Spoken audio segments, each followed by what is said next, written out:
We are looking for Ana Reyes.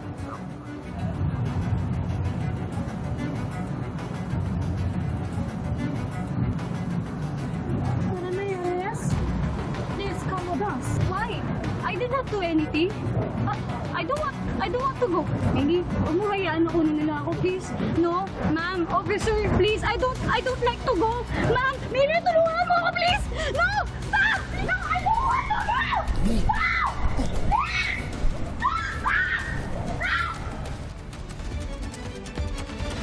Teka lang, bakit pala nila ganun si Maymay? Siguro nalaman nila na buntis siya. Ha? Buntis siya? Oo, dun sa jowa niyang may tatlong asawa.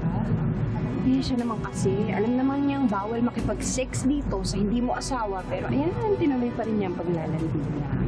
Ano pa kayo? Huwag niyong pag-usapan ng ganyan yung tao, hindi maganda.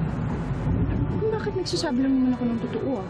Kaya ikaw, Mili, ingat ka, baka ikaw na isusunod. Tingin mo, hindi namin alam yung ginagawa mo tuwing pupunta ka sa bahay ni Anton na wala yung roommate niya? Uy, Ria. Tama na yan. Ma'am, confirming the delivery of the bouquet of flowers later. And please put on the card, please. Happy anniversary. Shukran. So, anniversary na pala ni Nelly. Ano ba kailangan mo? Teka. Kailangan naman na matuwa pa ako sa ginawa mo sa girlfriend ko. Excuse me, wala naman akong ginawang masama ah. Nagsasabi lang naman ako ng totoo. Siya kaya yung sensitive. Mali pa rin. Anton, concerned lang naman ako para sa'yo. Ayoko lang naman na malatigo ka. Sorry na. Huwag ka na magalit sa akin.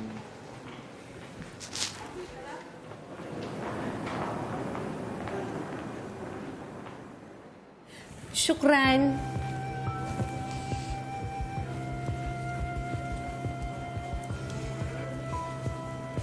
Jodeline, why are you getting scared?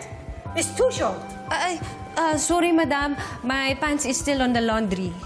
For next time, you wear pants. Make sure. Na, madam.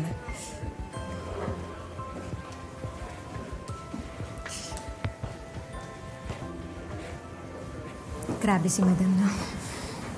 Alam mo naman yun, conservative. Kamusta pala si Maymay? Ay, ito na nga, mainit pa.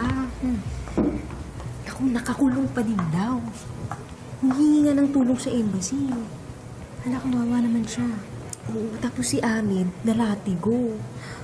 Ang chismis. Sinumbong daw nung kapitbahay ni Amid. Kaya, ikaw, Mili, mag-ingat ka, ha? Anniversary niyo pa naman ni Anton mamaya, di ba? Tapos, nasa Oman pa yung roommate ni Anton. Alam ko naman yun. Salamat sa concern. Nag-iingat naman ako. Okay, weekend. Sabah al khair. Welcome, madam. Madam, what do you want?